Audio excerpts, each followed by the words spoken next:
Now, Sarah Ferguson's charity has announced it will close for the foreseeable future following fresh revelations about the former Duchess's relationship with paedophile financier Jeffrey Epstein. Well, joining us now is the royal commentator, Jennie Bond. Thank you so much for being with us. I guess, firstly, what's your reaction to this latest tranche of emails that we saw on Friday? There's some pretty eye-catching examples in there, right? Well, yeah, I mean, it just goes on and on, shocking. Every time I think that it's over, or we all think it must be over, it certainly is not. And there's probably even more to come. But I think what we saw in the latest batch of emails is, A, how brazen, I suppose, the ex-prince is in his dealings with Epstein, crouching over a woman on the floor, looking at the camera quite gleefully, it seemed to me. I don't know what that was all about, but it was the most bizarre photo, to put quite a kind word on it, I suppose. And then Sarah Ferguson has come out extraordinarily badly in this latest batch of emails. For all her sins, and there have been many that Sarah has committed over the years, I've always thought that she was a good mother, but I find it impossible to defend her today. I mean, I do hesitate to criticise another woman's parenting, but what mother in her right mind would take her two daughters, aged then 19 and 20, to see a convicted paedophile 5 days after he came out of jail? I mean, who would do that? I don't understand. Well, I think I do understand why both she and Andrew were caught up in Epstein's poisonous web, and that is because of their utter inability to think of anything other than money, their pure avarice. We should say the emails come from accounts described as Sarah and Ferg, and it's not been proven who they come from, though Sky News does understand they have come from Sarah Ferguson. Jennie, you mentioned there a kind of interest in money. Is there also a revelation here of the scale of entitlement and I guess lack of awareness, which perhaps you'd apply to Lord Mandelson as well? Yes, well, obviously the Lord Mandelson case is, could it be more serious than the Royals? Well, it's certainly as serious, involving national security. But, I mean, maybe Andrew involved national security as well. I mean, again, his judgment over having dinner with an unknown 26-year-old Russian woman offered to him by Epstein. We don't actually know if they had dinner, but certainly the offer was made and he leapt at it. There seemed to be no warning bells in his head saying, well, this could be a security risk. The two of them, the pair of them, Andrew and Sarah Ferguson, have disgraced themselves beyond all means, really. And I think the palace are distraught about it, but have absolutely washed their hands now of Andrew.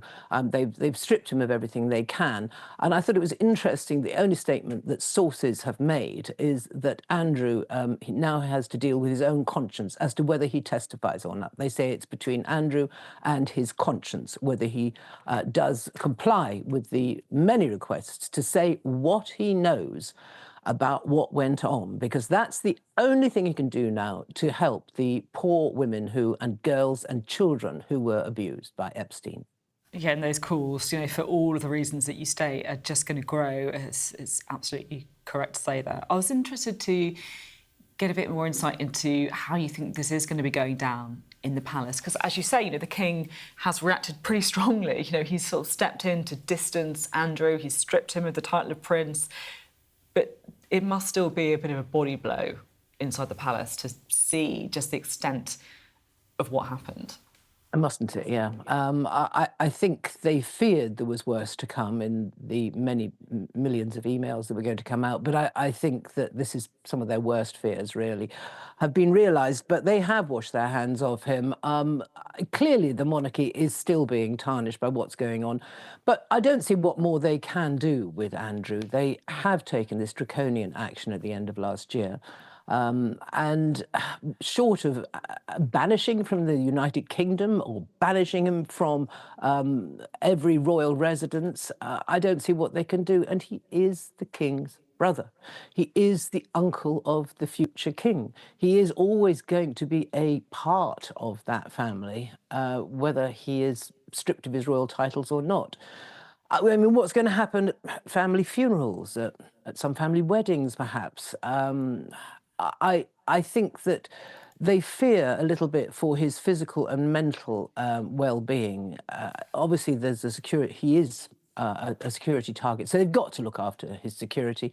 And sources have suggested that they are concerned that he's under intense pressure, and his mental well-being has to be looked after. Having said that, yesterday we see him very happily, it would seem, driving through Windsor Great Park, waving at the crowd, smiling, trotting off on his horse at another part of the day.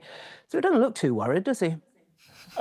Jennie, do you think the King and Buckingham Palace could have moved faster with the actions they took late last year? I guess there's a balance of needing a catalyst to take much greater steps than the prior monarch had taken. I guess a different way of saying this is, does it reflect badly on Queen Elizabeth II? I think a mother will always defend her children, wouldn't you? I mean, you'd always believe your child, even an adult child, if they came to you and said, "No, of course I didn't, no." And again, Andrew has always protested his innocence and continues to do so. But I think that was the dilemma that the late Queen was in. She saw the best in him and believed the best of him.